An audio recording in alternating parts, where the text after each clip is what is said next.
நல்ல திறமை இருக்குது, அறிவு இருக்குது, புத்திசாலித்தனம் எல்லாமே எனக்கு இருக்குது சார். ஆனாலும் என்னால வாழ்க்கையில ஜெயிக்கவே முடியல. நானும் எவ்வளோ முயற்சி பண்ணி பார்க்குறேன். என்னுடைய எதுவுமே எடுபடவே இல்ல. அப்படின்னு கவலைப்படுறீங்களா? கவலையே படாதீங்க. சிம்பிளான ஒரு விஷயம் சொல்றேன். இத செஞ்சு பாருங்க.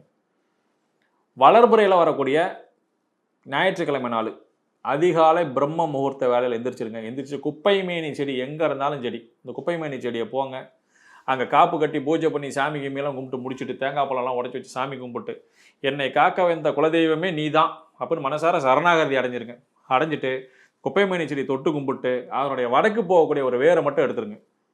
வேரை எடுத்துட்டு, அதுக்கு மஞ்சள் குங்குமம்லாம் பூசி கீசி பொட்டெல்லாம் வச்சுட்டு, மேக்கப்லாம் பண்ணி அலங்காரம்லாம் செஞ்சு கிஞ்சு முடிச்சுட்டு, ஒரு வெள்ளி தாயத்துக்குள்ளார அடைச்சிருங்க. வேற எதுவுமே பண்ண வேண்டாம். வெள்ளி தாயத்துக்குள்ளார அடைச்சிட்டு, சிம்பிளா வெள்ளிக்கிழமையானா துர்க்கை கோயிலுக்கு போங்க. அங்க போய் குங்குமத்துல அர்ச்சனை பண்ணுங்க. அந்த குங்குமத்தை வாங்கி நெத்தியில வச்சுக்கோங்க.